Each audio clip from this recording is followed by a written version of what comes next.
I have a good topic for us to start with today. Are you ready? Yes. So this is the decline of AI, the death of AI. So I'll slow down a little bit. So the decline of AI, the death of AI. Cursor, which is at 500 million ARR right now, went from 62% growth to negative 18% growth in 6 months. Okay, that's one. Number two, Lovable, 200 million ARR. They just hit 200 million, right? They were like celebrating it on LinkedIn. Lovable, these are vibe coding apps. Okay, so Cursor's more of IDE, but Lovable went from 207% growth to negative 50%. Okay. Now, senior engineers are, look, there's a chart over here, which I'm going to show you in a second, but Windsurf down from 104% growth. Remember, they sold to Google, I think eventually. They're trying to sell to OpenAI. Remember that? $4 billion or something? Negative 30%. Total category, 76% growth down to negative 15%. So senior engineers are like, see, this whole stuff is a bubble. It doesn't work, blah, blah, blah. But the bubble isn't actually popping, because when you look a little closer, Base 44, that was acquired by Wix. Remember that one? There's a lot of these acquisitions, right? But they went from 950% growth to 1161% growth in the same period. And then Claude Code exploded to 1 billion in revenue, and it's not even on this chart, right? So this chart over here, you can see, I can't pull it up that closely, but all you need to see is that it's turning red, like Lovable is turning red, the growth rates, right? You can see Cursor's turning red. Their data's off. So you look at all this over here, and then people are just like, oh my God, it's dying, it's dying. But the reality is, no, like, I would say a lot of these people using these apps are pretty promiscuous. I'm pretty promiscuous. Like, I'll jump over to Replit, I'll jump over to Lovable, I'll switch to whatever. I'll tell you about the latest tool, you'll tell me about the latest tool. So I think people are still experimenting a lot right now, and I don't think these things are slowing down by any means. I don't think they're slowing down, but whoever posted this, their data's off. Because I know at least one of the numbers for one of the companies you mentioned, and I'm not going to name which one, and the numbers you mentioned are totally different than what their real numbers are. So whoever created this chart, they're using inaccurate data. And he didn't call out what this guy Tobias didn't call out where he cited it from, but you have this is 12-week change. Okay, Lovable, Cursor, Bolt, whatever, Windsurf, all these cognition, all these things, and there's a lot of red in here. But when you, I think all you really need to look at is who's actually driving the most enterprise revenue right now. It's Anthropic, right? Anthropic from enterprise coding, right? And so that revenue keeps going up, and they've beaten everyone else right now. And you guys use it, we use it as well. So like I think this is definitely not the decline of AI. It's just a little fear porn. It is, but it's inaccurate fear data. And the reason I say that is I know the data for at least one of the companies in there, and I know for a matter of fact they're growing, and their growth rate is really, really good still. When you look at week over week or month over month, they're still in the green, and this guy's saying they're in the red. Yep. So, and then this brings up to another topic over here on your Wi-Fi is slow, so I can't even get to it. But But let's go back to the AI really quickly. People look at AI and they're going to end up saying, oh, these companies are slowing down. What they also don't take into account, how rare is it for a company like Lovable? I think you use a stat that they got to 200 million in ARR. Yeah, 200 million in like 2 years or something like that. Or I think it's less than that, right? Yeah, and then 500 million for Cursor. Yeah. So Lovable, how long did it take Lovable to get to 100 million in ARR? I think it was in months. So they got to 100 million in 8 months. All right. 200 million, my guess is roughly a year or a little bit more. 4 to 5 months. So they went from 100 in 8 months, another 4 to 5 months, let's just call it 4, to add another 100. So they went to 200 million in 1 year. Now, of course, you and I know that they spent time before that to actually build the product. But dude, it takes forever to market a company and get it to 100 million in revenue. And the problem that we're facing right now in the market is people have unrealistic growth expectations of businesses. 100 million or $200 million in annual recurring revenue in roughly 12 months is extremely, extremely, extremely rare. And now people are expecting marketers and entrepreneurs to figure out how to grow their companies at those speeds. So even if their growth slows down, it's still so fast compared to what normal companies are doing, especially ones that raise $500 million or $1 billion. Even those, most of those companies aren't growing at that pace. It's okay. They're still growing fast and still somewhat successful. And the reason I say somewhat successful is most of these companies have a churn problem. I wouldn't say the cursors of the world or that space because it's more sticky, but the lovables of the world have much higher churn problems than the cursors of the world, right? Just because of the industry that they're in. You know, I sometimes I listen to Jason Lemkin from Zaster, right? He's on with Harry Stebbings on his podcast, and the way VCs look at it now is like, oh, you have to hit these crazy growth rates, right, or else we're not going to look at you, Uh-huh. and that's just not sure. That's the VC game that they're playing right now, but. You also have to live in, what's the base reality for the majority of people, right? And so what we're seeing with Lovable or Mercor, the data labeling company, or Surge, which does $1 billion in revenue in bootstrapped, by the way, in 4 years, right? It's a data labeling company. And so like we're seeing a lot of this happen right now. We're seeing a lot of this spend going toward this CapEx going towards infrastructure build and like chips and all that type of stuff. And so that's the gold rush that we're in right now, which is interesting because earlier this morning I was talking to someone from my team, and he was just telling me he's getting a lot of job offers right now. Every day he's getting a lot of job offers. Okay, and I'm like, why don't you just take one of them? He's like, because I love it here, right? Because you care about my family, blah blah blah, right? I'm like, oh, that's nice, right? What do we need to do to keep you forever? That's one of the questions I like asking. But the market's hot right now, but don't expect it to, like, for the vast majority of people, you have to kind of ground yourself in reality. Just because you're seeing these headlines all the time in X, doesn't Yeah. mean that, like, how come we're not growing at like 1,000% or whatever, right? It's just, this is the world that we're going into. Yeah, it's unrealistic. And if you look at like those data labeling companies, Hmm. it's a lot of manual work. They're offshoring to a lot of countries like India. Hmm. And B, the margins are low on those kind of businesses. And C, they're doing it so the models can be better trained. But how long do they need to keep spending all that money on data labeling? Actually, so I was listening to a pod with the Surge founder, right? And so, the question was asked him, like, how long do you keep, like, is this data labeling thing relevant for? He's like, as long as AI still needs to be trained before we hit AGI is how long, because AGI is like you have an AI that can do everything, right?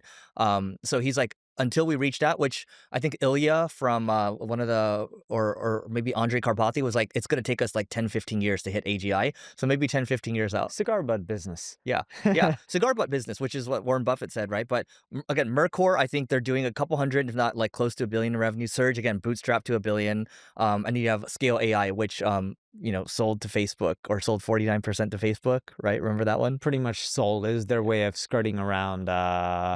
Yeah. regulations. Yeah.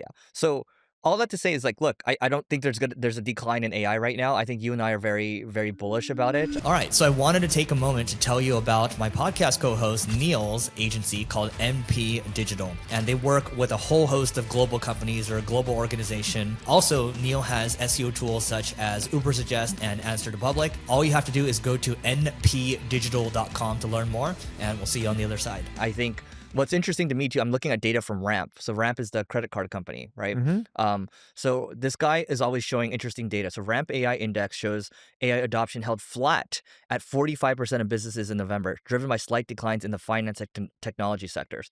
So if you look at the models, by the way, this is interesting. OpenAI actually declined by 1%. Okay, Anthropic up 0.8%, Google up 0.7%. So if you look at it over here, this is the overall.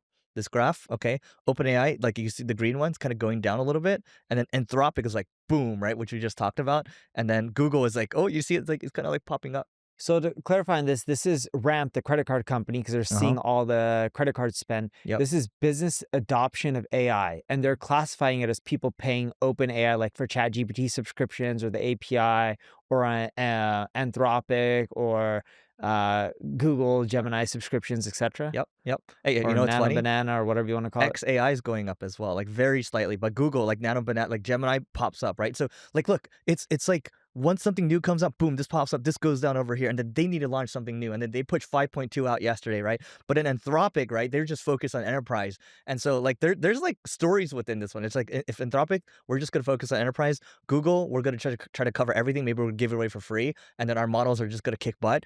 And then OpenAI, they just like they need to catch up in terms of innovation. So yeah. Yeah. No, Look, I agree with you on the adoption. I actually think AI adoption, we're seeing it slow down in marketing as well. Like, I've talked to enough companies, you've talked to enough companies.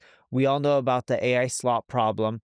Companies are working on fixing it. I don't know if you saw ChatGPT recently announced their new model through APIs. Google did the same day as well. And they're talking about how it hallucinates less. At least Google mentioned that. But this slop is a real problem. And what we're seeing a shift in companies from a marketing aspect. If you look at early or late 2024 or parts of 2024 to early 2025 and even mid 2025, everyone was pushing hard as like, hey, marketing, you need to be more efficient. You need to do more with less people. We expect better results, faster growth. Like, what are you doing with the AI? And now starting to see a shift within organizations, and they're saying, hey, you need to use AI where it makes you more efficient and it can help you scale faster and save money, but stop trying out every new AI tool that just comes out because it's creating inefficiencies and we're not really seeing revenue growth. Go back to the fundamentals that are working and figure out how AI can make you more efficient and the fundamentals that are actually causing a lot of the revenue for the business. Dude, when I was 23 years old, I was working for an agency called W Promote. Okay. So, Uh-huh. for this agency, I was an SEO link builder. Okay. That was my job. And I remember because I was always pushing the team to try all these new tools, right? At a certain point, one of the guys messaged me, he emailed me. He's like, dude, like, all you do is talk about new tools all the time, right? And that's great, but like if we don't use these tools, like what's the point? And he was basically saying like, stop doing this like it's like you're mistaking motion for progress, right? And Mhm. he was absolutely right. And don't get me wrong, I still love these tools, but like this is what I kind of tell my team now. I'm like, hey, I get you're testing all this stuff, but how does this scale over to our clients, for example? How does this help our customers? Because if you're doing it yourself in a vacuum, that's nice for you, and you're showing some stuff off, and you maybe think you're appeasing me because I talk about AI all the time, but you're not. It's got to help our customers. And if you're going to have a similar approach to what Eric and I have, when Eric says help our customers, he's not talking about like, what are you doing for our customers? He's more focused on how is this impacting our customers' KPIs, right? Their key performance indicators. So someone in marketing will either want more rankings or more traffic or more conversions, or more emails, whatever the number is. When we talk on this podcast about what is AI doing for our customers or ourselves, we really don't think about it from we got these images done or we got more content done or helped us with keyword research. We try to break it down to our KPIs, and the KPIs are usually things that are tied to revenue growth or profitability. Yep. By the way, so remember I told you about Granola, the little AI note taker? So I have it on right now just for fun, right? Okay. Even though I'm supposed to ask you if we can record or tell you we're recording, but I got in an argument with a family member last week. I had it on, right? And I also did it for a leadership training thing. So let's do the leadership training thing. So there's business takeaways from this, and we'll use it for the personal side too. It's good for this. You can't use it with your spouse though, because it will never work. Because you can't win those arguments. But that's for another day. Um, so we did we call it 3-year planning, but it's like an annual planning, okay? And I had granola on. It was like an 8-hour meeting. It was on the whole time.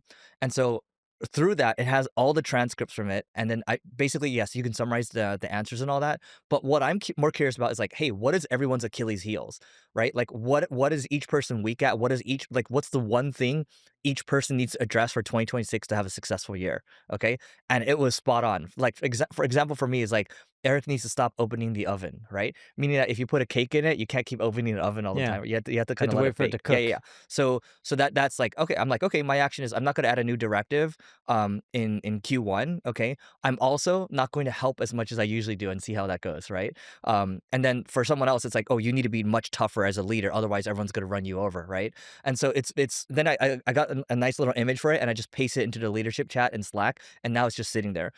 Nobody disagreed with it, right? Because when you have a computer here, like you can't, what are you gonna do? Argue at the computer, get mad at it? Yeah. And so it was very helpful across the board. It kind of rated each person in terms of like what their strengths are, what their weaknesses are. And it was very actionable too. And then I could just keep asking all these questions. So that's on the business side. On the Okay. personal side, on the family side, I had it running. And I was going on a walk with this person, right? And this individual um, would not take responsibility for the things that they've done and would like keep just blaming other people, right? And then at the very end of the conversation, this person's like, I'm a very accountable person. I'm a very objective person, right? And then so then I just opened it up. I'm like, hey, how self-accountable is this person and how objective is this person? It was like 1 out of 10 on self-accountable and like 2 out of 10 on like objective, right? I was like, "Hey, what do you think about that?" And this person can't get mad at me, right? And so he's like, "Okay, fine, like I'll listen to it." Like, "Don't you think you'd be wrong sometimes?" I'm like, "Well, just look at it," right? So anyway, all that to say is like helpful for conversations that you're having, helpful for leadership meetings that you're having. So this granola app, because I haven't used it yet, how does it know that I'm talking versus you're talking? I get our voices are different, Yeah. but how does it know that you're Eric and I'm Neil? I don't have a good answer for that, but I asked at the very end of the 8-hour meeting because we had like 6 people in it. I think 5 or 6 people in it, right? I was like, "Hey, who is speaker A, speaker B?" Because 'Cause they'll label speaker A, speaker B, speaker C. It actually labeled everyone correctly because I think it knows that like if I like so and so saying, "Hey, what do you think about this?" and then speaker C answers, then it starts to label that person. So, Got it. So it'll yeah, identify a name as yeah, if I say Eric, yeah, and then you start talking, yeah. it'll know you're Eric. And it's using like I can use Opus 4.5, which is the newest, Claude model, so that's what I use because it's a thinking model. So yeah, it knows. Yeah. Yeah. It's good, like, 'cause imagine all the Zoom meetings that you're doing and calls that you're doing, things like that. If you combine everything into one, you just have this brain that you can keep going back to. You already have pretty good memory, but what if you, like, have a second brain here? On a side note, when we're working with charts and data, Uh-huh. we find that Claude hallucinates less. Claude is the best one right now. Yeah, Well, they say so OpenAI is, like, they say they're best. Everyone just keeps gaming the they all say evals. they're the So, best. yeah. But I'm not saying it is better or worse. I'm just speaking from a hallucination standpoint. Yeah. When we actually give data, Yeah. it comes back with the same data that we give it, and Yeah. it gives us the output that we're looking for. Dude. Okay. To be very clear, when we give Chat GPT the data, Yeah. the output Yeah. a lot of times does not match the data we Yeah. fed in. Dude. And this is not complex data. You'll like this. So this might give you a little push to use MCP. So this week, I got data from my sales team on like how much we're, how much. Basically, I was like working through the numbers on how much we can afford to pay for an SQL and MQL a lead, right? And then what I did was I took that data and then I took it from like HubSpot and Google Analytics data, and I said, hey, based on all of our data, how much can we afford to pay for like an email, for example? And then it said, okay, you can actually afford to pay like $6 for an email if you want a 6-month payback. If you want a 3-month payback, you can afford to pay $3 per email. Well, guess what? Now I know specifically how much I can spend on marketing, right? If we can spend like for round numbers, we can spend $100,000 on an SQL. Then we should be doing this all. Like it's once you know your numbers and this, you don't need to wait for a data analyst anymore, and you can just keep messing with this all the time. It makes you a lot more confident with your marketing. Did you double check all the numbers when I gave you the output? Yeah. It was this was using Opus 4.5. This is using Claude. But it was It accurate was for you. accurate. Yeah. Okay, cool. Yeah. Yeah, and that's what I hate. What I hate is when people on my team end up using these models Mhm. and then they give me back the outputs and they're Yeah. sharing it and they're doing, a presentation to me or Yeah. updating me on what they should do. Yeah. And then I go and double check Yeah. and I'm like, this is off. Yeah. And at that point I'm really pissed. So you know something I'm working on now? I haven't done this yet, but I remember and I read a book. This was like 21 or 22 years old, but I remember I forgot what book this is, but like I remember this boss would always make the people that were bringing work to him or presentations to him and always say, "Hey, Neil, is this the best work that you've done?" Right? And I think today's version of that is like, "Hey, have you verified the data before you brought this to me? Have Yeah. you double checked this before you brought it to me? If not, then please go do it again and then bring it back to me when you're ready." And I don't think there's enough of that right now. I definitely don't do it. Yeah, people know to bring me data that's checked. When they don't do it, I get pissed and they don't do it ever again. But do heads roll? Uh, if people keep doing it, yes, heads will roll. So you've actually had to can a few people for this. No, I haven't had to can anyone Yeah. for it, but I would can it if they keep messing up and they don't check their data. Yep.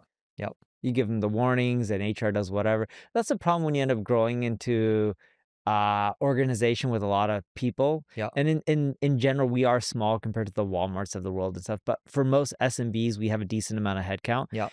You have to start following these, Regulations, rules. bureaucracy. Yeah. I wouldn't even call them regulations or rules. I would call them just internal bureaucracy and politics.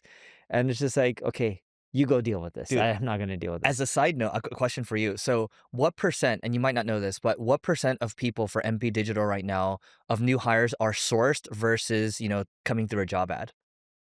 I have no idea. I'll tell you this. I do know this interesting fact. Okay. So we're recruiting some people right now for some of our tools, Ubersuggest and Answer the Public. So then Mike starts hitting up our recruiting team or someone on our team, I don't know who it was, and they were just like, "Hey, I need help with these roles." And they're like, "We don't have the time." And Mike's like, "What do you mean we don't have the time?" They're like, "We're already overwhelmed. We have like 48 open roles right now that we're working on." And he's like, "Oh." So then Mike just started doing it himself and started recruiting. Yeah. But with that many open roles, there's no way that it's being filled by network. Mhm. It's I'm assuming a lot of it is just going out there and recruiting. But on the flip side, I was talking to my CEO about an internal role for our organization. So we're in, I think, 28 countries. I don't know all of them by heart, but let's call it 28 countries that we classify internally. For marketing, I think we use a little bit less. I know we have people in like 35 or something like that countries. Um, but we're in, call it 28 countries. We have, at this point, a good amount of global clients that pay us for different regions. Some of those clients we communicate all together and we're doing one cohesive plan. Some of those clients were not because they split up their marketing by region and each person has their own say and they want their own team and they want to do whatever they want, right? So we had to mold and adapt to the organizations. But we were thinking about hiring one person whose job is to work with all the big organizations we have, and their only job would be to land and expand. So if you're a company like McDonald's, who we don't work with, but I'm going to use them as an example because we don't work with them, their job would be like, oh, we have Brazil here and we have Europe here. We used to work with McDonald's. Uh, we want to go and network with the people at McDonald's and try to get the relationships for the rest of Europe, then get them from North America, then get them from Canada, and work with them for not just a cohesive strategy, but more so work with them to sell within the company and more of a global role who not just builds relationships with clients, but also is in sales. So when we have roles like that that are more, you need someone who's just really good high You're level. talking executive level. Yeah, high Yeah. level is a bad term. Executive level is the correct terminology for that. When we're looking for someone who's executive level, like those roles, we tend to pull them from our network. We Yep. tend not to do recruiting for it because we just see too much failure. Because like even if you're using recruiting, whether it's executive level or low level, no matter how good you are, you're not gonna have 100% success rate. Maybe 3 out of 5 or 4 out of 5 work out if you're lucky. With the executive roles, we don't like ratios like that. So we really try to go within our network if it's super important. Because imagine hiring someone to deal with all our existing customers and cross sell and upsell. You hire a wrong person. Not only may you not generate any revenue, and not only are you paying this It's the person money, time you which is a lose. cost, but no, even worse. If the person sucks, they can ruin your relationship with your biggest clients, and then they can cost you a ton of money. Yeah. I look at the time lost as because imagine having the right person, you would have compounded, you would have started to compound, and the money you make long term, it's a bad hire costs what? At least I think it's like 2 times their salary or something like that, but I look at the time investment as like, if you find the right person, like Mike Gullickson, for example, right? It's working pretty quickly. But imagine if you wasted a year. You wouldn't waste a year, but imagine if you wasted a year with that CEO that wasn't working out. Yeah, it would have been expensive. Yeah. But it's not just the time loss of the compounding effect. Imagine they're dealing with a book of business that's Yeah. $60 million, and they ruined the relationship with a third, and you now lost $20 million Yeah. of revenue. Forget the Yeah. compounding effect, you just lost 20 million in Well, revenue. I think the acute pain, the stab in the side is like you lose the revenue, right? But long term, you lose a lot more too because Yes. that year, like imagine all the bad relationships or the bad hires that Yes. they made too. So it starts to eat you like a cancer, right? So the reason, like, so going back to this question, the reason why I'm asking you this question, I was messaging one of our friends this morning, and so I do agree, like the best people you're gonna find, like 95% or so, are going to be sourced, right? And that's always been my philosophy, but for lower level roles, what percent of people do you think are being sourced from either being sourced or job ads? For a lower Yeah, let's say it's level, like director or something like that. yeah, Just estimate. director or higher or director and lower? Director or lower. Maybe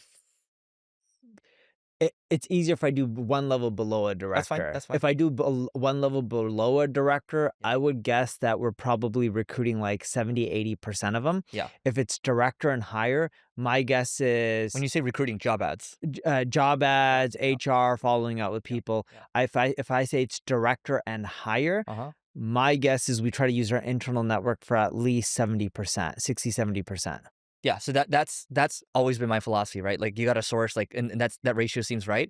But I was thinking about it this weekend. I was like, okay, the team is like strapped, right? For and then our recruiting's pushing, but they're strapped for talent right now. And I'm like, well, recently we spent not a lot of money on LinkedIn ads. We spent $2,500 and we got two people that are kind of mid-level, I would say, right? And those two people seem to be working out. I'm like, why don't we just spend more on ads? And so I was really annoyed at just like hearing about how like, oh, we're overwhelmed and this and that on the recruit. So I just like threw up a bunch of job ads over the weekend, and all of a sudden, some are even director level too. These are the people that have actually the two promotions at two different companies. I was like, oh, we're actually talking to some amazing people, and it's not even costing us a lot of money. And so all that to say is like I was really against turning on job ads, but from what we're seeing so far, I don't think you're gonna find like the COO type or the executive types or even SVP types. But it's worth it. And our mutual friend that I was talking to this morning, they actually have the LinkedIn version that shows you who's open to jobs, and it shows you the entire network, right? I don't You're probably paying for that too. And funny thing is he shows me screenshots of who's looking at my company too. Uh-huh. So yeah. Anyway. When we go and look to acquire a company, Uh-huh. we look to see how many of their Oh, yeah, yeah, yeah, employees yeah, yeah. Are are looking? looking for a new job. Yeah, Because if you start like there was a company that we saw in Europe, yeah. and no joke, I think it was like 70 something percent of their employees Mhm. were open to work and looking for a new role. 70%. 70 plus Okay, percent. what's your bar for this? Our bar? Yeah, your bar, like, what percent is too much? Uh, so our general rule of thumb is we want less than 10% of the people working in a company open to like Mhm. looking for a new job. Yep, yep. Which is interesting because before, when it was a shit show 5 years ago, right? 4 or 5 years ago, Uh-huh. so many people were looking, right? This time, it's less than 10%. Yeah. So, yeah. And the reason this is an important metric, people like saying like, "Oh, look at our employee retention numbers. Mhm. They're really good." Yep. And we see that data. So that company that we were looking at that had that high percentage, Uh-huh. we told them. Yep. And they said, "No, no, no, this is inaccurate. Look at our employees right now and look how long they've been with us." So we verified the data. And they were correct. Their employees actually have a long tenure. Mhm. But if a lot of your employees are looking for a new job, it means something's wrong. Yep. Okay? And a lot of them may have a high tenure because they suck Mhm. and Yeah. they can't find jobs in other places. True. So we don't just like taking someone's data and seeing how long their employees are there for. We actually like looking at who's looking for a new job because if enough people are, Yeah. it tells you that um, either if their numbers are low or if the retention in the company is good, that means that they're probably not good and they can't Yeah. find jobs. Yeah. But it usually also means there's something wrong with the company culturally Yep. for that many people to look for a new job. It's just they're not sharing it and you're not going to find out. So that's why I say culture is like it's a 60-day moving average. So you can't say we had a good culture last year or 2 years ago. Okay. Yes. It really is, what have you done in the last 60 days and how are you behaving right now? And that is a good microcosm of how your culture is right now. Culture is a very recent thing. By the way, I asked Perplexity this morning. I was walking back from the gym, just this question, like, what percent of talent is sourced by marketing agencies versus using job ads? And how about B2B SaaS, right? And so job ads basically generate the majority of applications and 40-50% of hires in many markets. So this is not just for agency. Agency account for only a single digit share of total applications and even a smaller share of hires overall. In B2B SaaS, agencies are used less often. I think it's like for senior and niche GTM engineering hires. So that's what it is at a high level. But I think your metric is good. 70%, if you're talking director plus, should be sourced. Yeah, Yeah, if we're 70%. talking executive level, probably all of it, almost all of it. For executives, we try to source all of it. It doesn't always work that way for us Yeah, when we're expanding to other countries yeah, because sometimes you don't know. yeah. But dude, I remember we acquired a company in Southeast Asia Mhm, called Search Guru. I think this was like a year ago or something like that, maybe a little bit more than a year ago. And I ended up going down there, met up with the founders. we put someone in place from our end to go and run that. It was someone that we did not, quote unquote, get within our network, and we ended up hiring them. And no joke, I meet him. I talk to him for 10 minutes. I tell the person who's leading up the whole region, APAC, I'm like, they won't work. Yeah. Why? Uh, so when I was like, hey, this company that we bought, there were certain individuals within the organization that saw that needed some improvement. And what I mean by needed improvement, like when we're in client networking, they decided to play ping pong instead of uh, talking with potential customers. And I don't think it was ping pong, but some other game like that, some office game. So that really irks me. Mm-hmm. I'm like, that's a no go with me. So then I go up to all the Like the customers, leader was doing that. not the leader, Employees. employees. Interesting. So then this person that we hired, they're like, "Oh, we need to coddle them," and I'm like, "No go." They're like, "If you just rip off the bandage and you're too harsh, it's gonna be a culture shock. It's gonna create too many problems." And then I'm like, "This is a no go. I get that, but they're being too nice instead of just fixing." And that day, if you have someone paying you, forget about culture or anything else. Your job is to do best for that customer. You need to change whatever you need to for that customer to make sure they're extremely satisfied. And we did eventually end up ripping the bandage, and whoever didn't like that philosophy did not exist You know what I would say?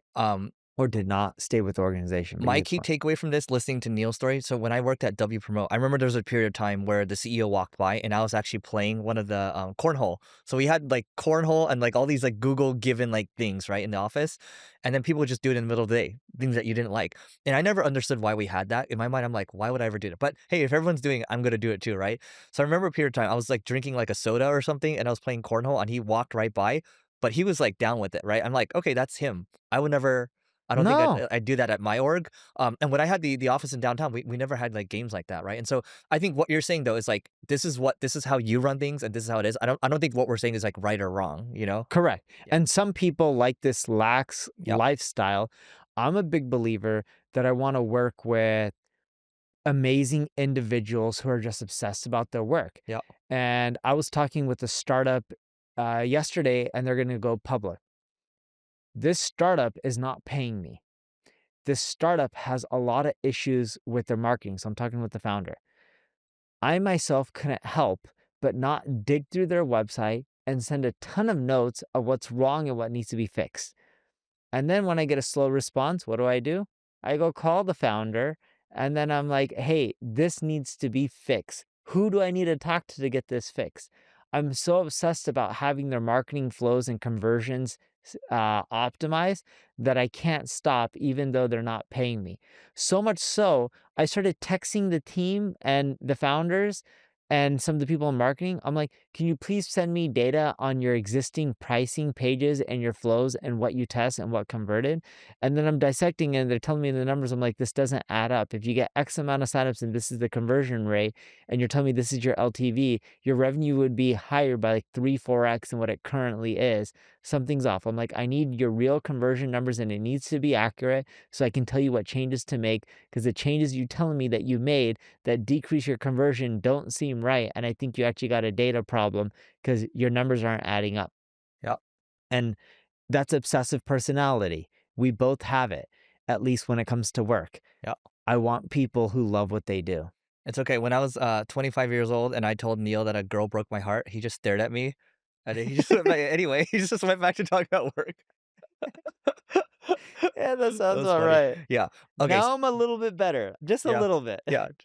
It's okay. We get better over time. No, actually, I'm a lot better now because I want to hear the story. Yeah, yeah, yeah. Yeah, you like the stories now for your entertainment. But so Yeah, let me that's finish on the on true. this recruiter piece and we'll move on here. So Smart Recruiter's technology benchmark shows referrals account for 16% of hires in tech, okay? 129% above global average. And then this is interesting to me because I think if you're running like a if you're in San Francisco, you're running like an AI company or something like that. I think the bar for your talent is way higher, and the competition for engineers is way higher too, right? And you need best of the best, and you've raised all this money.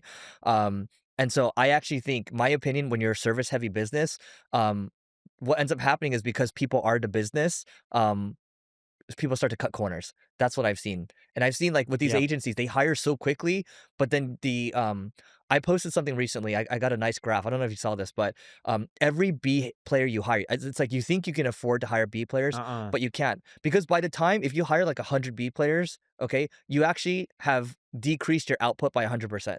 Okay. That's Yes. what it is. And I have a graph for this, and I think you would actually like it. But this actually leads to one of my points here before I pull up that graph. Let me ask you a question here. Would you rather have a $100 million services business versus a $1 million software business? And I'm gonna give you a little more context here, okay?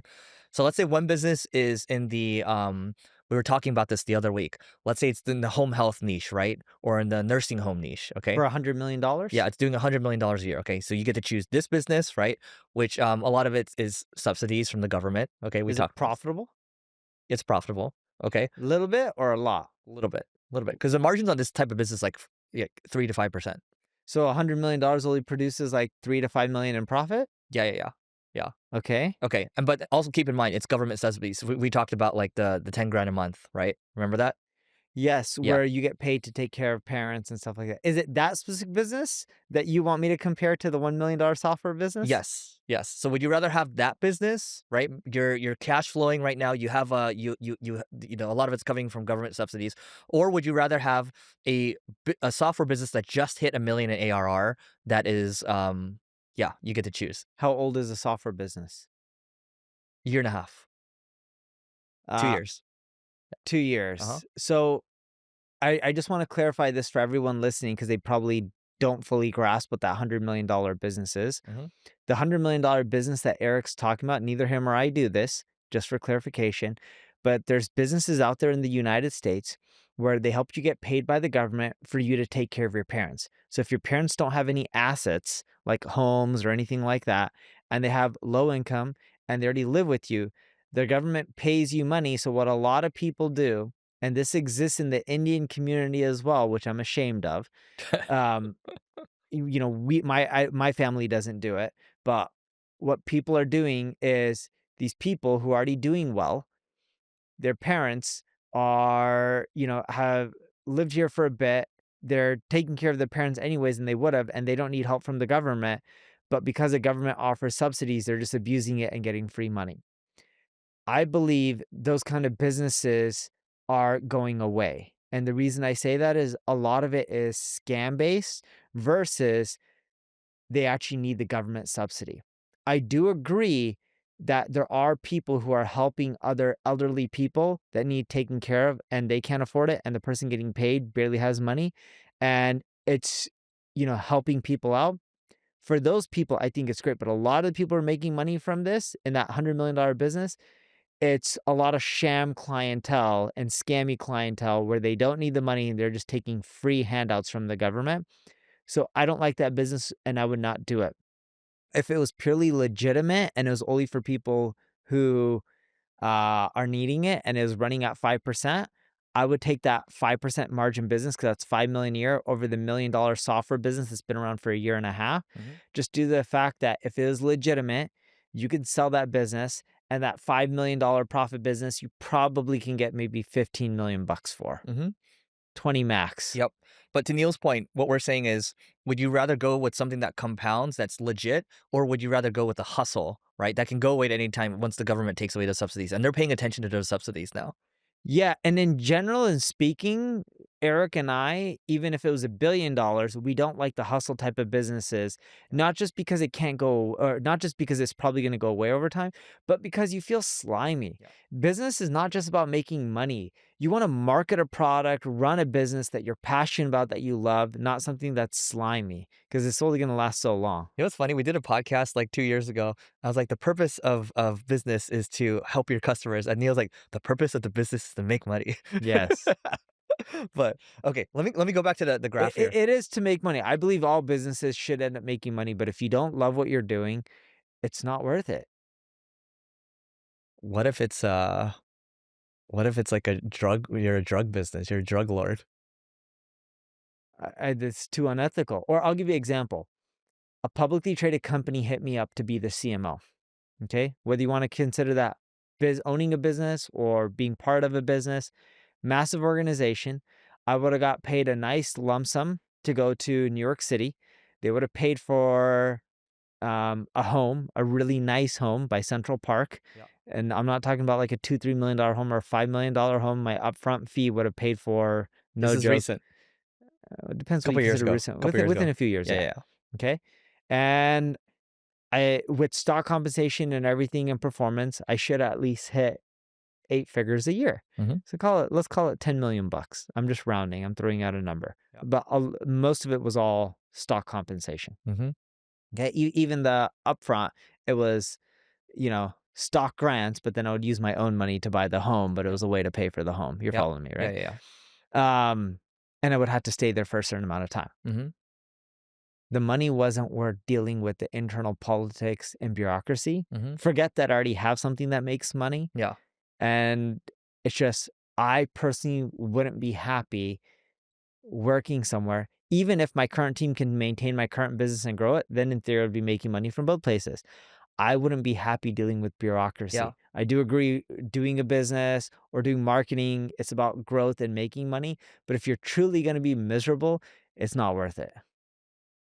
And plus your deal, not to give details, but Neil's deal is better. He gets to work on what he wants to work on. And the thing is, if you go work for that company too, you stop the compounding on your business. You slow down the growth significantly.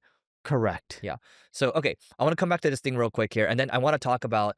I was talking to my YouTube team, the strategy team. I was like, hey, what's wrong with this channel, right? Because the reality is, Noah's sitting here. Maybe Noah's nice about this, but I'm like, there are a lot of good moments that we talk about, right? And I'm just like, how are these good moments, whether it's you talking or me talking, how are they not making it, right? So I do want to do like a live audit on how we would attack organic social and how I think that also applies to paid media. But let me just show you this over here. So that I'm patting myself on the back here with this tweet, okay? So I just said here, look, if you think about B players, right? Let's say an A player is 1 unit, okay? Let's say a 90% higher, still an A player, is zero point 0.9 units. You following? Okay. An 80% higher is zero point 0.8 units. Okay. Got What it? is a unit? Like units of value. Like Yeah, unit of value. Let's say like if I'm a B player, I'm zero point 0.8, right? Just yeah. 80%, right? So but if your company is designed to run on 90% higher, so like A minus players, right?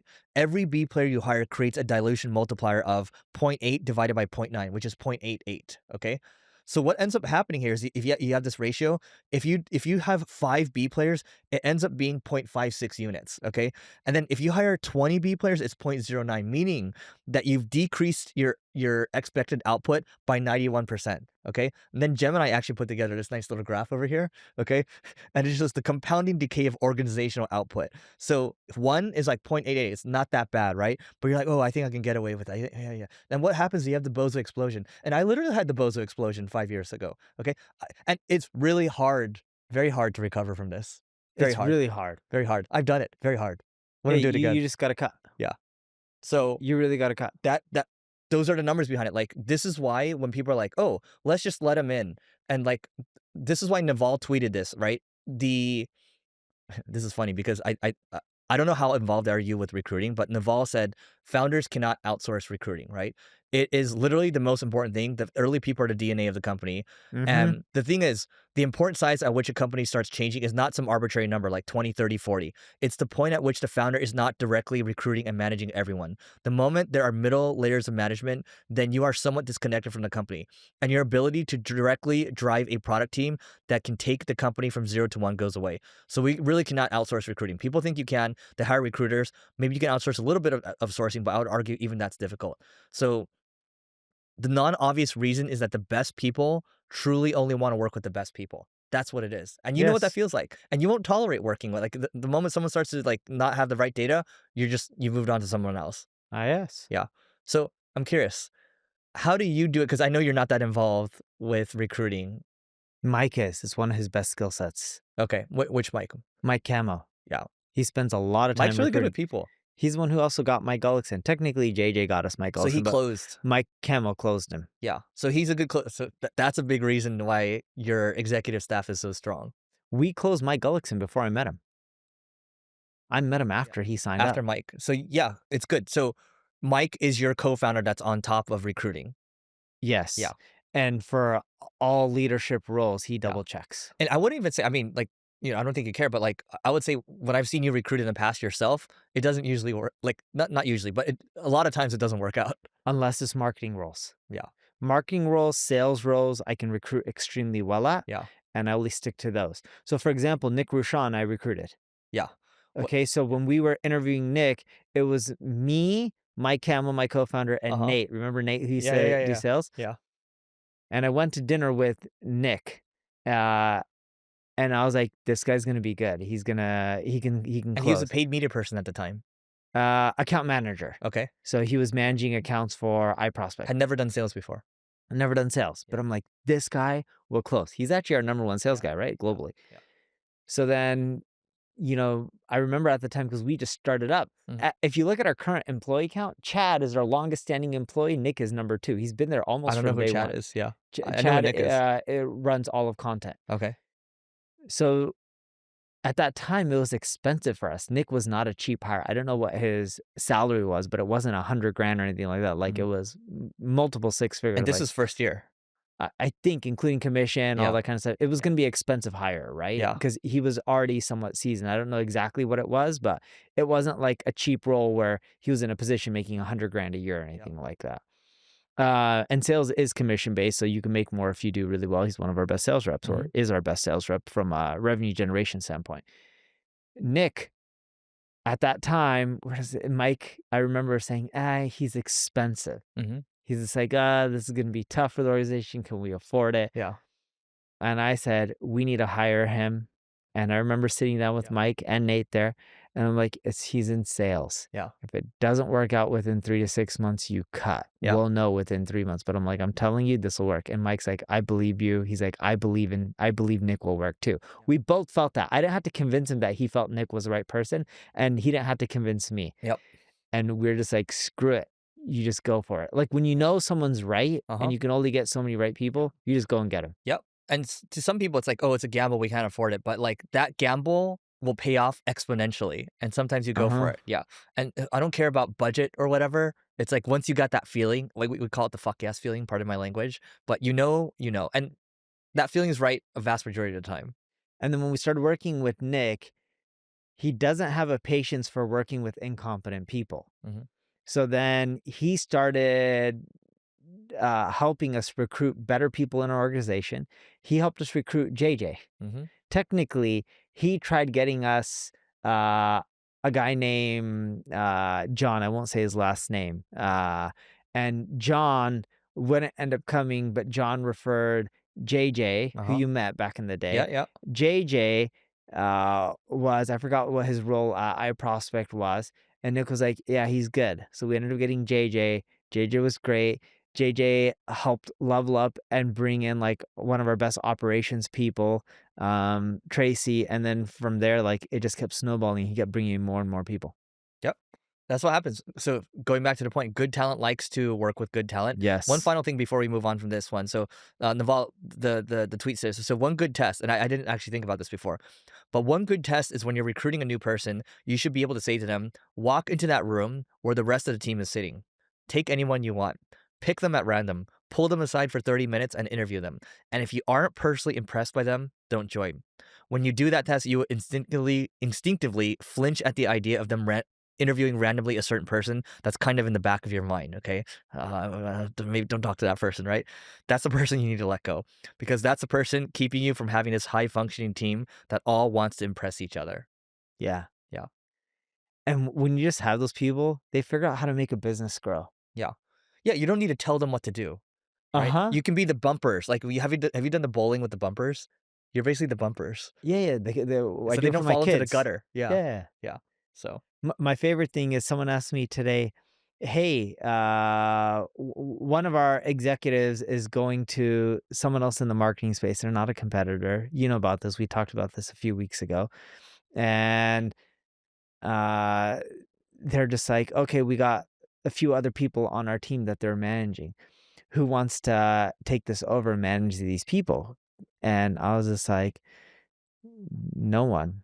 we should have people who we don't have to actually manage like that and really oversee on a day-to-day basis.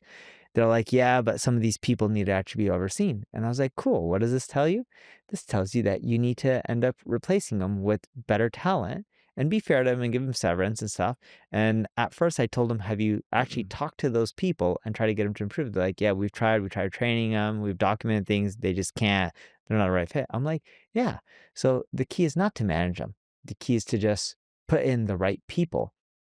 The best people are self-managing. Yes. Dude, I had this conversation with Salo, who runs our marketing, because we have someone who is going on maternity leave and they're not, or she's on maternity leave and she's not going to come back after. And I'm like, all right, that's cool. That's fine. And we made some changes in our internal marketing team. And he's like, dude, what should we be doing? How many people do we need? And I want more people. I was like, Salo, the key with really good marketers is you don't need a lot of them. You just need, or the key to a good marketing team is you don't need a lot of marketers. You just need good marketers. And I'm like, you're telling me how you need like 10, 20 people. I'm like, we just need 4 or 5 really amazing people. And that's it. Small team, nothing more. And we can crank. Yep. And we've been slowly shifting to that for over a year. And our team's been getting smaller and smaller. And the results have actually been getting better and better. Yep. And then we mix in whenever we need uh, hourly contractors, and we mix in our own agency to help here and there. They call it two pizza teams at Amazon, right? You want to have a team that can be fed by two pizzas, right? And so, anyway, today we kind of talk more about people, but one thing I want to talk about too. So we have, I was talking to someone on the team today earlier, right? And he got an offer that was basically 2 times his salary. I'm like, why didn't you just take that? He's like, and so he's like, look, I'm getting hit up every single day. By recruiters, it's a very hot market, especially in AI right now. And I'm like, so you're talking to these people. He's like, I'm like, why didn't you take one of these? He's like, because the difference is you care about my family and you let me you're not like micromanaging my hours or whatever. There's no like I don't need to relocate or anything like that, right? I'm not saying this is gonna work for everyone, but I didn't know that level like people care about different things. So it's really important when you're talking to A players on your team, constantly going to, hey Neil, what do I need to do? Like we really value you. What do we need to do to keep you working at Single Grain forever? Is it money? Is it more time? Like, what is it? And you just constantly go to that every 90 days, every Yeah. 180 days or so, you're just going to them, right? Because you never know who they're talking to. And they're actually, it was a competitor that was trying to poach them, doing something similar to what we're doing on the software side. So smart on them, right? But it's like, yeah, I will never sacrifice money for like I'm like, what if they offered you $500,000? He's like, wouldn't matter. It's Yeah. it's family first. But like, it's different for every person. If you're in B2B, here's the deal. LinkedIn account-based marketing sucks, but it doesn't have to. With Carrot, it allows you to create personalized ads towards your customers and also personalized landing pages that align with the ads so you're gonna have higher conversions and influence pipeline reporting to prove that your ABM works. So if you want to learn more, just go to carrot.ai and you can join the waitlist. Again, it's carrot, KARROT.ai, and we'll see you on the other side. Speaking of marketing, you have this topic in here, 21 million YouTube video reveals a new trend. Yeah. I'm curious on that. And the link doesn't work for me, but maybe it'll work for you. No, it's gone. But I kind of remember it. So um this is from Patty Galloway. So Patty Galloway, I'm gonna go to his Twitter. So he was showing a thumbnail of like a Red Bull video, okay? And this Red Bull video, it's the thumbnail is just like it shows a mountain and then there's like a helicopter, okay? Neil's about to fall asleep. So and then basically it's like it's not some crazy packaging or crazy intro whatever. It's just it's a very interesting video, right? It's no like we're gonna try to like do all these jump cuts and things like that. It's so he's just saying that the meta now, the way you play YouTube is it might be a longer form video, but like a lot of people enjoy the vlogs, for example, right? You don't need to do any crazy cuts. And so that's what he's saying is a little different with the game now. And I'm trying to find it right now, but that's kind of the high level. And he's showing look, his I would recommend following him on Twitter too, because he's done all of these videos. I'm trying to find it still right now, but um, all these screenshots are like 12 million views on this video, 121 million views. So, like, I think the key thing is if you want to win on YouTube, look, this is the midwit meme, okay? So on the left side and the right side, it just says, make good videos my viewers want to watch. Uh huh. In the middle, it's like the algorithm has shifted, got to 10% click-through rate, 10 minutes AVD, optimal posting time, hyper-analyze every second. So he has a lot of these examples where he's like, the video just takes off because it's a good idea, right? And the comment I've gotten from our YouTube strategy team, I was like, guys, why isn't the Marketing School YouTube channel growing more? Like, are we idiots? And so one guy, the one guy that gave us comments on it, I think his name's Josh. He was like, no, like I watch all your stuff and I liked all the stuff that you and Neil talk about. But the problem is podcasts are a commitment and there needs to be a big sense of novelty with it, right? And I'm like, well, we talk about the newest trends. We're talking about this type of stuff. What's happening right now, I started digging in more and more to my brand team. We have 2 full-time editors. One editor is doing 1 video per week, okay? Full time. The other editor is Only one a week? yeah. The other one is doing 1 video per week. I just found this out this week. And I'm like, "What?" And then I went to our, we have, like, an agency guy, he's, like, manages a bunch of editors. Cut. I'm like, "What are you delivering?" Right? And, like, you'll see this, right? Um, and he's like, "Well, I find out for what we're paying each month, we're getting, like, 20 net new pieces of content, and then we're also not posting on time for social." So I just opened up my Instagram grid, right? Because that's a good proxy. Because I know you have a good amount of clips from this 80 minutes. I know I have a good amount too. But in the last 10 videos that we posted, uh, there are only 2 clips from this podcast. The other 8 are from PB Launch, which is doing a great job. They're very good with shorts. And so my point of saying all this is that one, if we go to Patty Galloway for long form, yes, have interesting videos, sure, right? Just make good But why videos. even just pay those people? You should just not pay those people. We'll come to that in a second. So, because this is new information to me this week, right? But on the other side too, you need to have people who have been there, done that, and you need to have a brand manager that's on top of things, right? Because I don't know who your brand manager is, but like I was talking to Raghav, who works for Gary Vee now. He used to work at Single Grain, so he's like Gary Vee's right hand man when it comes to creative and brand. He's like, oh yeah, you like he's like you're missing a brand strategist that's like on top of everything. We had that, but they weren't on top of everything, right? And so all that to say is like, there's only one person to blame, me. But if you want to get this right, it's like I think we have the right long form stuff. You have to make sure you have the right people that have taste and are cutting up the right moments too. Been there, done that people. Going back to talent again. But why do you even need 2 people? You could get it all done with one person, and That's what I'm saying. they can be done for way cheaper. That's what I'm saying. And you're paying 2 people in the United States? No. Okay. Yeah, yeah. So it could be one person Mm-hmm. for probably less than what you pay the current person, Yep. and they'll do Yep. multiple clips a day. Yep. But this is what happens. And so again, the only person to blame is me, right? But what I would say Yes. is if you have a brand manager, like who brought in the brand manager? I did, right? But if the brand manager hasn't been there, done that, and they start to hire whoever and they don't have experience there, what ends up happening is you're under attack, right?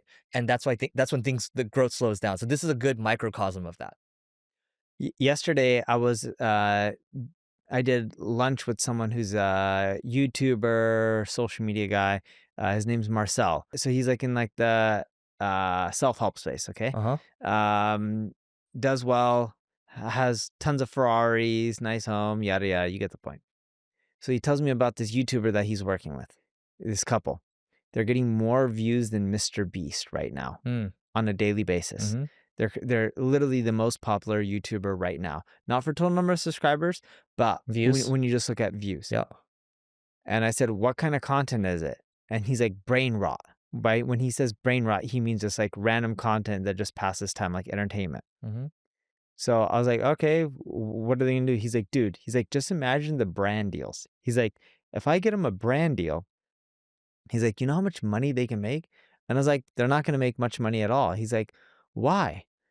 I was like, brands don't want to be associated with brain rot that much because it doesn't convert. It doesn't actually drive real revenue. Yep. If you look at Mr. Beast, a lot of his revenue comes from his own products like Beastables and a snackable burgers or whatever it is. Lunchly. Lunchly. Beast Burger shut down. Beast Burger shut He down. just opened a theme park though. Oh, that's cool. Yeah. But I know he does a lot of the chocolates, whatever they're called. And he does toys Feastables? now too. Yeah. Okay, I seen the toys as well.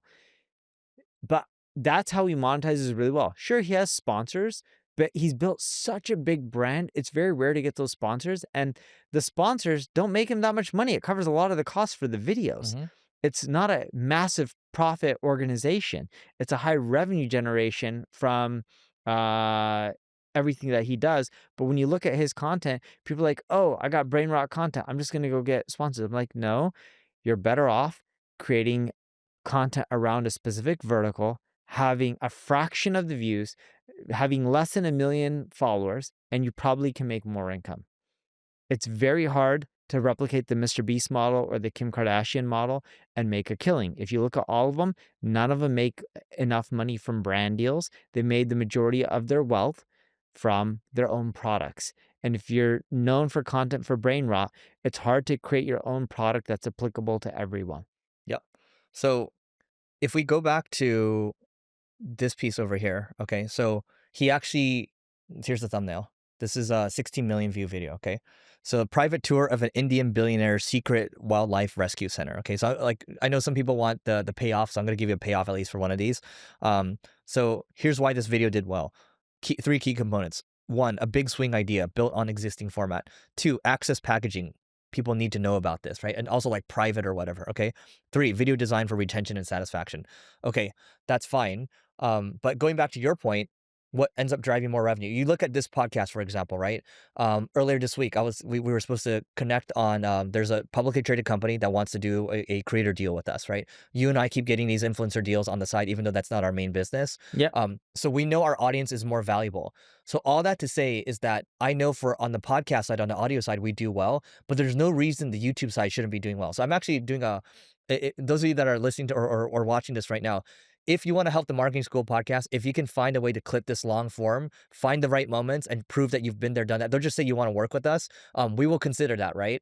Because we put effort. One, we get to eat lunch after usually, but we put a lot of effort Yeah. into this. Noah's like live streaming this right now and all that. Like we've been doing this for like 8, 9 years or so. And the fact that we have sponsors on the other side for audio only, I know this can go far and there's no reason why it shouldn't be able to. No, I agree with that. It's just finding the right person who can package it all up and make it all make sense. Yep. And if you look at what Eric and I do, is we try not to optimize views. Are we saying we're as good as Mr. Beast in getting views? No, we're not. Are we saying that we can get 1 million views? We've created content that goes viral and gets Yeah. millions and millions of views. It doesn't monetize well for what we do, and it doesn't make great money. So we choose to not go that You know direction. what I think we do wrong with YouTube though? This goes for both of us. Is I think the types of content we make, the bottom of the funnel is the right, not the bottom of the funnel necessarily, but it's the right content. But I forgot where I read recently, but I've felt like this for years. It's like you do need to have like a set of like wide TAM content so the algorithm kind of respects you, and then you have some of this other like maybe bottom of the funnel type content. I'm seeing something. So, okay, so when you think about bottom of funnel and top of funnel content, I probably got less views on social media this year than I did last year. So remember, I've told you RFP numbers for my Gone up. business in the United States. Yeah. So in 2023, I'm going back 2 years at this point, we're at 16. 2025, we were at 25, which is 56.25% growth. Mm-hmm. 2024 was 25. So 2023 over 2024, that's a 56.25% growth. 2025 now, the month isn't over, the year's not over, we're at 39, right? Remember last year was 25. This is in the United States. That's generating a 56% growth exactly. Mm-hmm. At the beginning of the month, I told my team if they just hit 39, I would be happy. I'll be okay with not having the 0.25%. Yeah. So you're over the moon now. No, they already hit 39, and when they hit 39, there's call it 20-ish days left in the month because those numbers are a few days old. Yeah. This is December 12th when we're recording this. I told them, guys, we only need 41 and it'll be a good year. And then no one responded to my text messages. So I waited a day and then I sent again. I'm like, guys, let's get 41. What do we need to do? Again, no one responded to me. At least you know how people respond to how you work now. Uh-huh. Yeah. And they know it well because when we were starting in November, we're just like, all right, it's been a tough year because of tariffs. If we just get a 40% growth, 45% growth, somewhere around there, 50, that's good enough, guys. That's close enough to last year. Law of large numbers, slower growth. And they're like, yeah, we think we can do it. And then as they started creeping up, they said, Neil, you're just gonna ask more. We shouldn't Yeah. tell you the numbers Yep. because no matter what we hit, Yep. even if it's above what you told us a month ago, you're just gonna wanna keep having more and more." You know, I talked to someone on my team recently. I said, like, look, there's no matter what you do, like whether it's you're running the company or people working for a company, people will try to game metrics or all these things or game how to work with you, right? Yeah. And that person was like, Eric, I would never try to game anything with you. And I'm like, what are you talking about? Like this whole thing is a game, right? If you're trying to meet this profitability metric, you might look to cut costs here and there. Or if like Neil, for example, is pushing you all the time, then you know maybe not to give him the metrics as quickly. Maybe you delay the metrics a little bit so he's not gonna always be, pushing you for the next one, right? Everything is a game, and I think people don't wanna accept that. No. Yeah, And that's just how entrepreneurs are built, where yeah. it's like we enjoy the The game. next we're perpetually dissatisfied. I told my team Uh-huh. that. I'm like, "Hey, let me ask you a question." I just wanna get because I've talked to a lot of friends about this already, but do you see running a company is somewhat similar to having children? No, very different. That's so interesting. You're the first one to decline, and I thought you were gonna decline, but all my other friends say it's very similar because I still think we behave like children. You and me, I'm putting it you and me right now. I think we're all children, right? And Yeah. everyone has different like if there's a parent above, like they're gonna ask for different things and all that. They're gonna see what they can get. That's why I say it's kind of similar, but I don't have kids, so I don't know. It's very different, and here's why. When you have kids and they do stuff that you hate and they don't listen to you, You can't fire them? you can't fire them. And with kids, when they're young, there's not a lot of logic no matter how smart they are. They just get emotional, they can throw tantrums, they can be really well behaved one day. Like my kids were sick a few days ago for one day. They were just coughing, but it was only early in the morning. And Eric's leaning back. They're not sick now. Although William was sick this morning, but I It's haven't fine. got anything from him. And they're like, "Oh, we don't wanna go to school." I'm like, "Daddy has to work today, so if you're not gonna go to school, you gotta let daddy work." "Okay, if you let us stay home, we'll let you They're work." both sick at the same time? Yeah, How and convenient. They uh-huh. planned it. And then they cough in the morning, but they genuinely were sick. Yeah, yeah. So then we're just like, "Okay, you'll let dad work." They don't go to school. Hour and a half goes by, it's by this time around 9 a.m. And they're like, "Dad, when are you gonna play with us?" I'm like, "Dad has to work. Remember, I didn't go to school." "Yeah, yeah, we got it." By the time it hits around 11 a.m., there's no more, "Hey, dad, just chill. Hey, dad, you gotta take it to the park. Let's go play with rockets." The rockets part I like, so for me, I'm like, "All right, let's see if Yeah. we can get it stuck in trees." Yeah, I yeah. tend to do the stuff I shouldn't be doing, like goofing off with my kids. I'm like, the key with rockets is not just go high, but like let's get them all stuck in trees and they can't come down. Yeah, And that I have a fun and it's just a game. But yeah. it all became, "Hey, we need you to spend a lot of time," and I didn't get much work done. Mhm. Again, no logic. What they promise you is not necessarily gonna hold true, Yeah. and that's not how it works with employees. That's a fair example, but I think you get what I'm saying. Like there's a lot of similarities is my point. Most of friends who I know who are entrepreneurs that have kids, n I can't think of one that'll tell me there's similarities, but I can that all tell me this one same thing. "Hey, Neil, I wanna work and travel more." And I'll always ask them why, and they're like, "It's easier than watching kids." But they all love their kids. I'm curious. So do this later. Just go for the next week or two, go ask your friends because all my friends I've asked that are entrepreneurs with kids, they've said it's very similar. It's like the same thing. Some say it's the same thing, some say it's very similar. You're the only one and I felt that you would say it's different and your reasoning is fair, but go ask some of your friends too. I kind of want to see what they think. Yeah, and I think the entrepreneurs who are saying that it's very similar, they have a shit B and C team. If you have a A team, at least the people you're dealing with as an entrepreneur, you won't feel like it's like having These are kids. some of these people are doing a couple hundred a year. Forget the revenue. Yeah. There's a lot of people that do hundreds of millions, if not billions of dollars, and they still have C teams because they're just in a massive TAM. Yeah, but these are some people you and I know and like some of them maybe, but some of them have good teams. Yeah. Anyway, Yeah. okay. So I wanna tell you this. So this one's interesting. So do you wanna know about the strip club sales lesson that 10x's your pricing? A strip club sales lesson? Yeah. So get this. A bouncer at a strip club, right? So he makes like 300 grand a year, works 4 days a week, no degree, barely speaks English. Okay. So this guy watches him and he turns away a bachelor party of 12 guys. Okay. So he says, sorry, we're full tonight. Okay. But the club was half empty. They begged, they offered $500 to get in. He said $1,000 and they paid, right? Then the guy that was watching him was like, "Hey, bro, like it was empty. Why did you do that?" And then the bouncer looks at him, was like, are you stupid? Like, so he's like, "Look, if I let them in easy, they spend $200. If I make them pay to enter, they spend $2,000. They have already decided that the night is expensive, so they act expensive." So and this guy goes back and tests this on his like consulting. Before he was charging 5 grand for a project, right? Now it's like, oh, let me think about it. And so then he says, "Hey, I'm at capacity. Let me see if I can move things around." And he doesn't talk to that the prospect for 3 days. And then he's like, "Hey, okay, I can fit you in for 20 grand, but that's because of the rush." And then his close rate jumped up from 34% to 71%. So the lesson here, and this is a post from Gisco on Twitter. Scarcity isn't a tactic; it's a filter, right? And so that's how this bouncer makes 300 grand a year, and then he just helps the club jack up pricing too because everything's valued higher. So isn't the bouncer supposed to just get paid a flat salary and not be taking money from people? Because I'm assuming they're not paying him Yeah, 300,000 a but year. when yeah, so he's getting greased by all these people, and then he Got it. also knows the game too. Like, hey, like, look, if you let them in, oh, we'll give you 500, $1,000. So imagine how often that happens. He just manufactures scarcity in a club. And I used to be a club promoter at UC San Diego, right? And we would manufacture this really long line, and there'd be nobody inside. Right? Just to make it look like, oh my God, this place is popping, blah, blah, blah.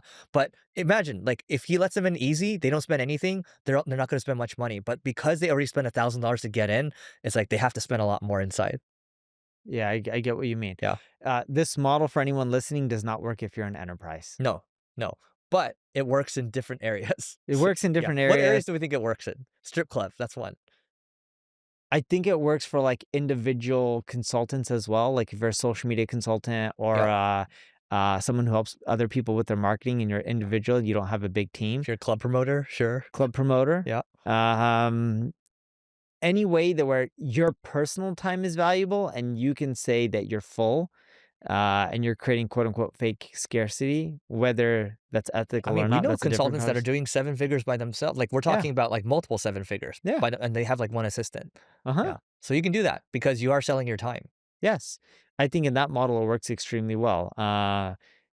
Strip club is the obvious one because that was the example that you gave. Uh-huh. I can't think of too many. I just know it doesn't work when you have a massive team because it's like saying, "Oh, we got 2,000 employees." Okay, sounds good. So yeah, we're full up right now. People will be like, "You got 2,000 employees. You're gonna take all the business that you can end up getting." And enterprise procurement will be like, "Okay, well, we hit up, you know, 10 companies. You're one of them, and you said you're busy, so we'll go talk to the other 9. No problem." Dude, one thing I wanna test, so I was reading about this, but Goldman, I don't know how long ago was this, maybe they still do this right now, but Goldman Sachs, they basically double employee salaries, and what ends up happening is they get 3 times the profits, and so I was reading this, I was reading a book called Scaling Up Compensation, right? And so I was just getting comp ideas, and so I was like, "Whoa," like, because we're so big on AI fluency right now, what if we just took the market salary and we doubled it for everyone that comes in with super high AI fluency? Like, I wonder how would that would go. I was talking to my CTO about this, right? Who knows? Like, I'll let you know how this experiment You goes. should try it. But I'm actually curious, and like, if it works well, I can see you doing it too. You should try. No, I wouldn't do it. You want to do But it? you should try it. I'm curious on the results. Why do I have to go through the pain? What about you? No, no, I don't wanna try the experiment, but I know you'd be up for this. I would be up to try it actually. Because look, Goldman Sachs is not stupid, right? Well, But also there's no way Goldman's paying all their employees double the amount or else their not stock all. price will get hit. This was I don't know, again, I don't know how long ago was this. I think they switched this, but we do know that if you're coming out of school, I think Goldman does pay more, but they also work you to the bone, right? But if you double employee salaries and you get 3 times the profits, like, Morgan Stanley pays better than Goldman. do There's they? actually a lot of people who pay better than Goldman. I don't know, but they have the numbers here where it's like they get 3 times the profits from an employee, right? And so because it's higher perceived value, and you're going to have the people that want to do better for themselves coming from prestigious universities, and it makes sense that would happen. So Goldman has a closet full of pillows and blankets for people who wanna sleep there. do they? Uh-huh. I'm sure you've been in an office. I've been in an office, and it's like it's not labeled. It's like it's a pretty like Which office? They have a the lot New of them. York one. New Okay, York. yeah. It's pretty stale. So yeah, I haven't seen that before. So I guess you have. I haven't been to the Goldman office in New York. I've been to a It's few of big. There's a them, lot but of not the people in one there. in New York. Yeah. Yeah. I remember during one of the hurricanes, Sandy. they had a generator and It's their the only lights one was on. still on. Uh-huh. Yeah. And it was all over the news and it's like the lights never turn off at Goldman Yeah. Sachs. That's a pretty good ad. Yeah. It wasn't an ad, it was all natural. Oh, I thought it was but it became an ad. It could have been, yeah, it could have became an ad, but I saw it everyone as was an talking ad. about it because they were just like, Yeah. "Look, Goldman Sachs, Yep. lights don't turn off." Yep. The last one we can end off here is so I'm looking at this this guy who works for Menlo Ventures. So they dropped a 12-page AI report. So this is how 500 executives at U.S. enterprises use generative AI. And so look at this over here. So what we talked about earlier, Anthropic is actually the they're the leading LLM provider when it comes to enterprise, 40% of market share, whereas OpenAI dropped from 50% to 27%. This is in 2 years. And then you have Gemini coming out of nowhere, 7% to 21%, and then Meta is like, followed by 50%, right? So AI coding market share, Anthropic 54%. So when you're saying market share trends for leading LLM, I'm assuming this is only for coding. Yeah. No, this is not coding because Anthropic on the left side is 40%. Yeah. So this is coding market share, you're right. Market share trends of leading LLM providers. This is for 500 executives. Got it. So the left is enterprise companies, the right side is for market share for coding related. Yes. Yes. And used by the enterprise. Yeah. Yeah. I think ChatGPT is gonna struggle more in enterprise because they haven't made enough, moves to adapt. I think Google will start doing better on the Yeah. enterprise end than ChatGPT, Dude, and this that's where the money is, by the way. This is what we are talking about earlier with the fast growth of Cursor and Lovable and all that. You look at enterprise AI, fast scale, and Lovable is not AI, but Cursor is. So, Well, or Lovable sorry, is AI. Yeah, enterprise enterprise. AI. Yeah, yeah. So now capturing 6% of the $300 billion global SaaS market. So we went from $0 to 1.7 to 11.5. So that's a 6.8x in 1 year, and then $37 billion, 3.2x year over year. Mhm. So the growth is insane. And I don't even look at it like we talked about this last week, I think, but people say the SaaS market is like 1 trillion, right? But I think a lot of this stuff is going into services, which is like 16 trillion. Yeah. So I don't know how you're looking at it. Where's the Gen AI budget go? Anyway, but you guys can check out Menlo. Maybe we can spend the last few minutes talking about this because where are you going with the software side of things? How do you see that evolving? Because yesterday I was looking at one of the LLM trackers. They added in, context, agentic workflows and content production, right? And I think everyone's going to start doing the same thing. And maybe a month ago we talked about how we do have a little like where we're different is we both have a services line. Mhm. How do you think you're going to separate yourself from the pack? Sure. So I'll give you an example with Answer the Public because that you'll see the changes in January. So we bought a tool that does content creation really good using AI. Hmm. Will approve upon it and make it even better. So that'll be integrated and launched within Answer the Public. So imagine doing keyword research, but instead of just picking keywords, you can just start writing content on any one of those topics within our system. Hmm. It then creates a content calendar. And there's a lot of different steps from figuring out the tone of voice you want, the type of content you want, writing it, adding images, Hmm. and it'll post automatically for you it'll create the calendar, post automatically to either WordPress, Shopify, or Webflow. Hmm. You can set it as a draft or you can just have it go live. We'll start doing that. Then we're going to start integrating promotions. And when I say promotion of the content, you then schedule a call with people on our team, and then our services side will work with you on promoting the content. Ah, yeah, getting links and all that too. hmm Yeah, and And then we'll start doing similar workflows for social media as yeah. well. And guest posts have made a big comeback too, because now they're like, oh, you hmm can't just keep listing yourself, right? So all this stuff is like everything comes back to services, and that's where I think you and I are differentiated. Because the things you mentioned on the software side, there's multiple people and like we're even doing that on the ClickFlow side too. But it's Yeah. like that's why it's like, the thesis has always been from my studio is like everyone's just gonna make the same shit. But then it's the human aspect. Even Elon saying like, oh, live events are gonna become more valuable. It's all comes back down to the uh human aspect. Yeah. But even think about like the AI visibility tools. Hmm. How many people talk about them now? Nobody. Yes. No one cares. Last thing we can end with here, just a nice graph over here. It's like coding dominates $7.3 billion of the departmental AI spend by category. Look at this: 4.2 billion on product and engineering, 700 million on IT, 660 million on marketing. Right? It's all coding right now. Yeah. This stuff will catch up. And then you look at healthcare, dominates 3.5 billion vertical AI market. Vertical AI spend, 1.5 billion going into healthcare. I think coding's so much more stickier. I don't see marketing catching up like the way coding is. Yeah. Also because so I think Ilya said this, one of the engineers, AI engineers. He was like, "Look, whatever is verifiable, like math or coding, AI can pick that up very quickly. It's not going to hallucinate that much, right? Sometimes it might Yes. mess up on the numbers a little bit, but marketing, where there's a lot of taste, there's a lot of room for there's a lot of time before I think AI is going to just have something like Cursor for marketing. So, Kevin? Do you remember Kevin from Seattle? Yeah. So Kevin from Seattle left a hedge fund, started his own company, Hmm. no employees. He's been doing this for a while, and he takes his own capital and trades it in the market. Kind of like, are you familiar with Jane Street? Hmm. Like the undercover billionaire, like the founders and stuff. Yeah. Jane Street's a high frequency trading company, bot trading, and it's like Citadel. They're just like cranking out thousands and thousands of trade, and they're clipping like, pennies on a dollar. Hmm. But those pennies really do add up when you do them in quantity, assuming you can get your fees on the trading side low enough.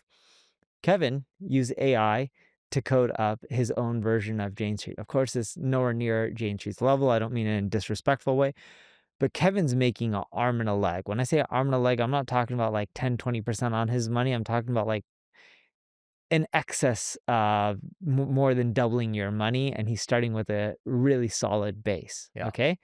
In short periods of time. Yeah. And he's been doing this for a while. So he's coding with these LLMs. The same code will code some of the trades correctly, or will the same code trade some of the stocks correctly, and it trades some of them incorrectly. Hmm. And with coding, it's not bad. He saved a lot of money, but even with him, he's like, dude, one mistake, like one of his bots did not code Microsoft correctly or did not trade Microsoft correctly, even though it's using the same code and it should have.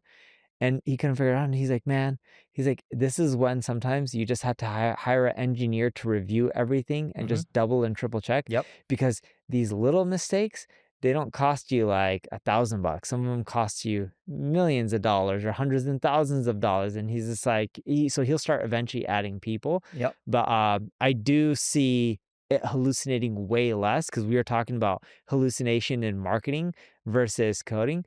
And he's like, "Yeah, I rarely have problems like this." And I'm like, "Dude, I have problems every single day with so many hallucinations." He's like, "No, these things work really well with coding because it's much more black and white." And that's why you need to have a human in the loop. That's where we're going to end because I really need to pee. So goodbye, guys.